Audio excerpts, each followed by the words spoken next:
Back home in 2020 when I lost everything, when I lost my apartment, I lost my friends. I was in a very, very dangerous relationship, hanging around with people that really didn't have my best interest. And I realized too that was a trauma response that I had because I had so much friends that I was craving that love ever since my grandma passed away and the attention that I didn't get right from my father being absent. So the exes that I had, I knew they was no good. I knew too that some of the friends that I had were only hyping me up and telling me what I wanted to hear so they could get what they wanted, right? And you don't realize these things until after everybody's gone.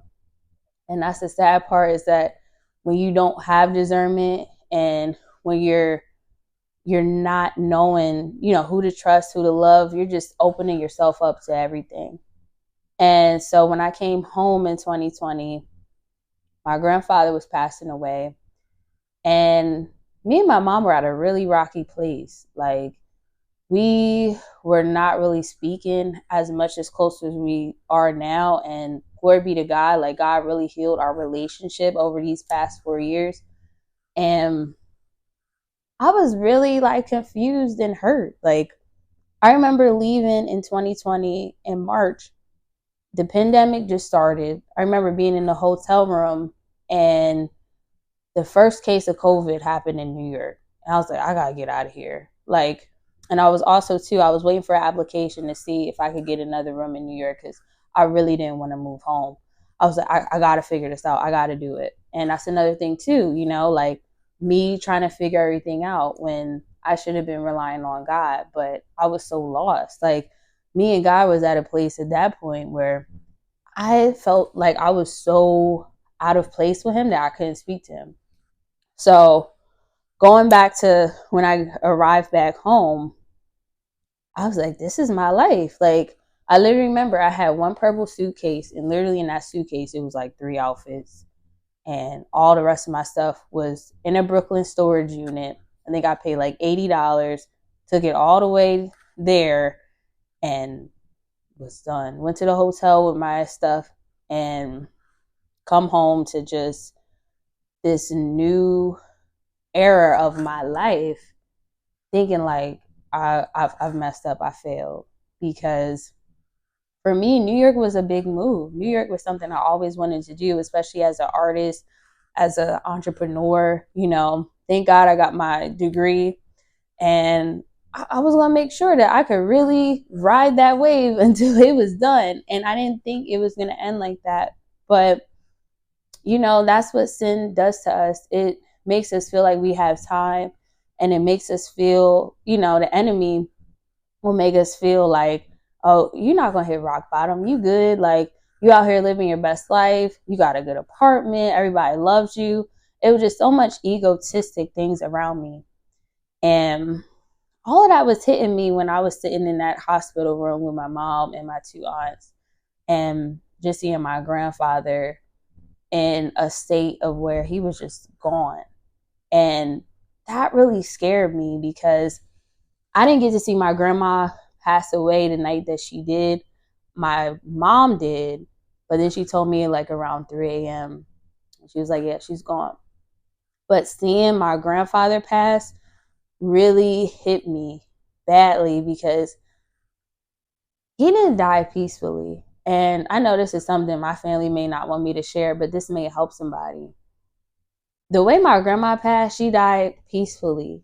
He didn't die peacefully. He died very, in a way, like his eyes were like open and face to the sky. Like, and I can still see that sometimes to this day, where it just makes you feel like you got to make sure that you live your life right, And to me, all the things that happened, all the people that didn't forgive him, all the hurt and the pain that he caused my grandma, or, his daughters, and all the things that happened, I could just feel it. So it was really eerie being in that hospital room. But going back to later on, what ends up happening with me is when I get home and everything's said and done, um, I go really heavy into the new age because, like I mentioned, me and God was just out of the question because I felt that I was so far gone. And all the influences I was around too, and as we know, as artists and Christian artists, our community is always deeming us to be in some type of, new age practice or not of the faith. And I was around all of that. People smoking weed, polygamists, rappers that didn't care nothing about God, Satanists, all of it. And for me, I was like, God don't want nothing to do with me. So in March, I was just so like, I got to figure out what's next. I was so at rock bottom where I just felt like, what can I do to get myself out of this? I was like, me and my mom ain't really in that great of terms. I just lost my grandfather. She just lost her father. I'm back in Delaware with nothing. I don't have my art. God stripped me down where I had no access to anyone. My best friend, the people that I have, the church community, my boyfriend, everybody that I have now, I had no access to that. Like, it was literally at the place where I felt like God wanted me to be. He had me so much at rock bottom, not knowing that lost Sakria was going to end up coming back to him. So now looking at it now, it was so strategic. And I thank God for him giving me that time during the pandemic to drift. And I know that sounds crazy, but I think sometimes we forget how powerful our testimony is. That, like, me having all this hurt and pain towards him and going to these practices of, chakra healing, sound bowling, kundalini, having a subscription to the Gaia channel. And Gaia is a channel that is literally like New Age Netflix. I was watching all those documentaries. I was listening to the practices of Muji and a whole bunch of different people, right? I was so much into myself. But God was so invested, I feel like, because he knew, he said, you know what? There's still a part of Sakria that knows me. There's still a part of Sakria that knows deep down that this is not it. And for me, God really, really was patient with me. And I'm grateful for that. And that's why, too, I believe as believers, we have to be patient with our brothers and sisters that are lost. We have to be patient as well with our brothers and sisters that don't come from a background, that have no church at all, because it's totally different for them. And in those times when I was doing shadow work, when every day I was learning something new. 1 minute I'm learning Hinduism, 1 minute I'm learning Yoruba. 1 minute I'm watching a documentary about hoodoo. So I was so invested in learning all these different things. And I know as well as from the not closed doors that are in my family. So it comes all to say this, that the biggest change in my life in that time where I had to move back home and I was going through all these things, and all this time I had by myself, it really showed me I can't do this on my own. And God had to scare me because, listen, I was very rebellious to the point where I think the only way for me to come back was for God to scare me through the spiritual warfare, through a demon telling me, like, you manifested me here, and, having bad sleep paralysis and all the spiritual attacks that I went through. God had to show me, like, okay, like, you need to see what you're practicing and what you're doing is really not the way. And, God tells us, I'm the truth, the way, and the life. The only way through me is through the Father. And I was trying so many different ways to get myself in a high place, like it feels like as well, like when you're trying to meditate and channel your higher self and these practices that I was doing, it feels like you're trying to escape your reality, and I feel like a lot of ex New Agers can definitely chime into that as well, because you don't like what you are, you don't like where you've been, you don't like your past, you don't like your present, but you're trying to put yourself in a place that wasn't designed for you, or make believe, right?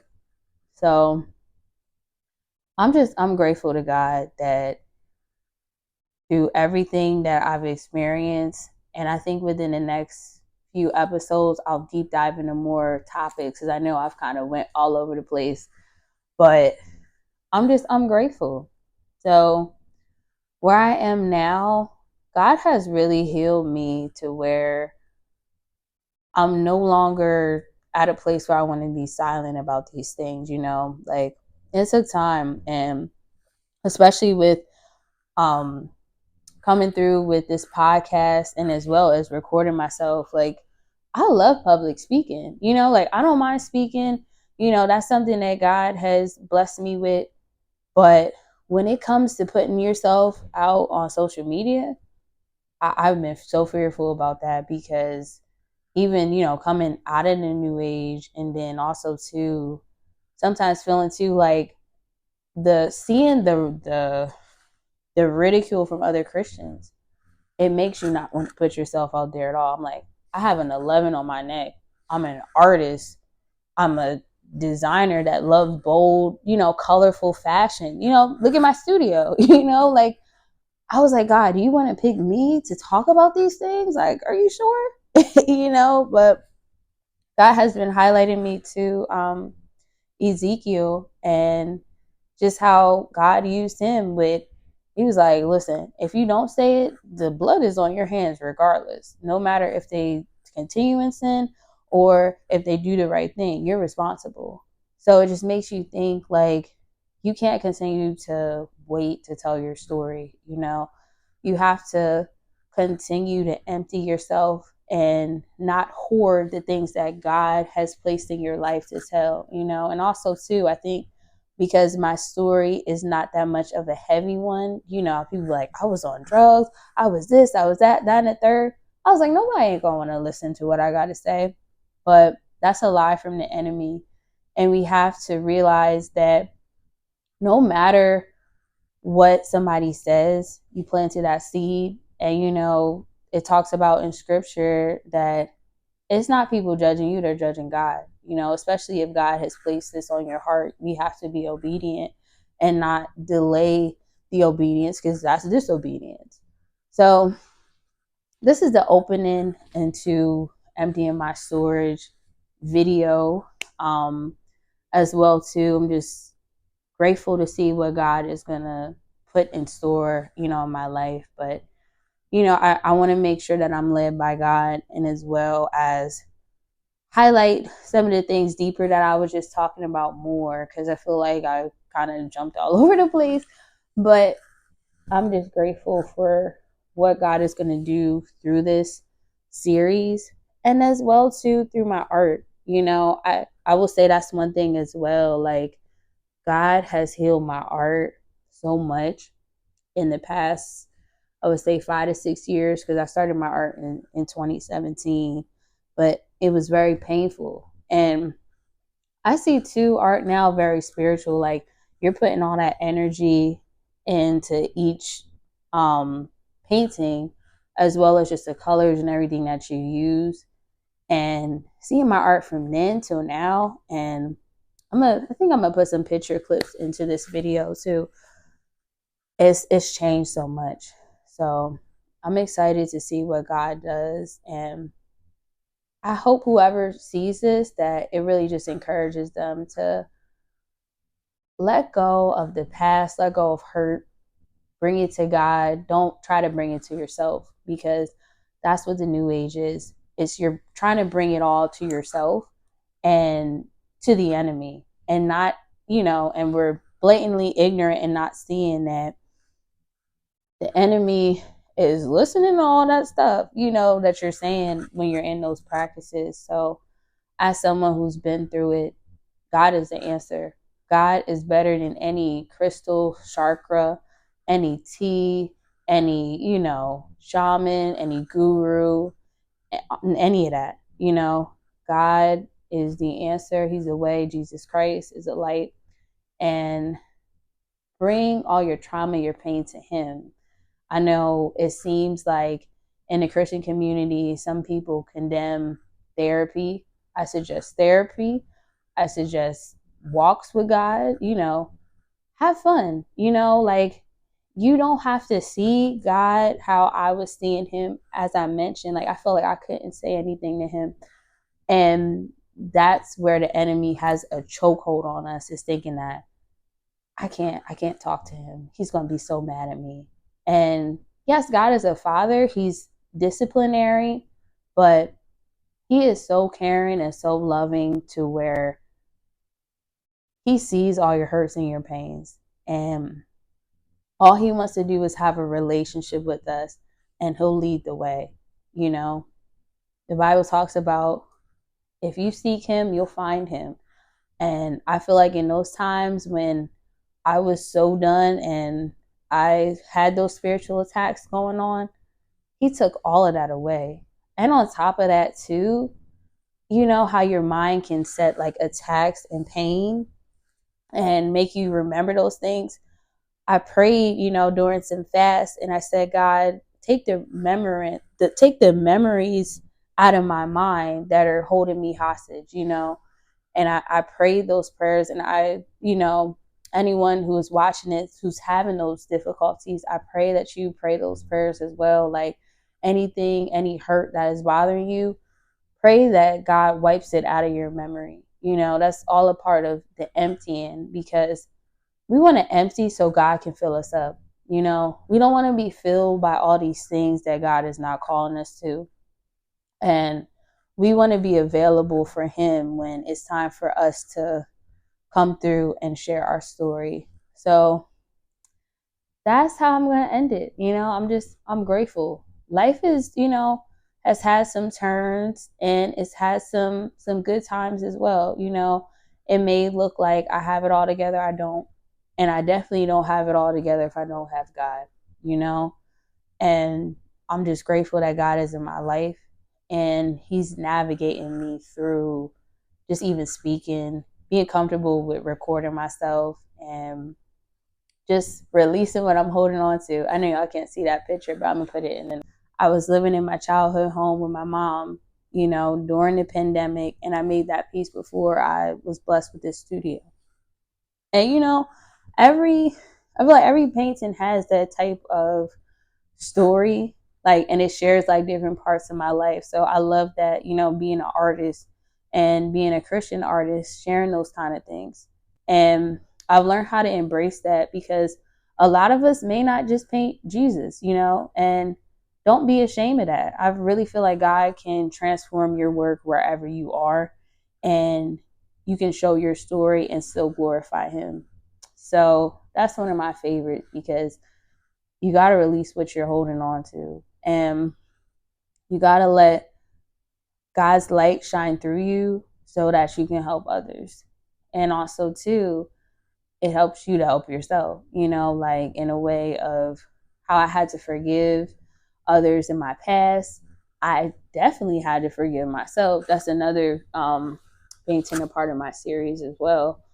And learn to that there's always a lesson, and lessons cause us to grow, and yeah, that's it. So I thank you guys for listening to this first relaunch of Emptying My Storage.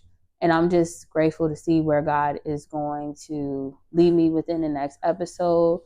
And I really pray that this really helps everyone that gets to see it, and I just, pray for me as well, because I know that this is not something easy to do. And some of the things that I may be led to talk about in the future may not be easy for me to say. But I'm grateful, and I'm looking forward to being able to let this platform glorify God, glorify where he's brought me from and where he's going to take me to, because I know this is only the beginning, and I know that this is part of the ministry where he wants me to be. And like, it's crazy, I was just having to talk about this with my cousin, and she was saying, do you know your purpose? And I was telling her, I was like, I feel like I know a glimpse of it, but I don't know exactly everything God wants me to do. I'm like,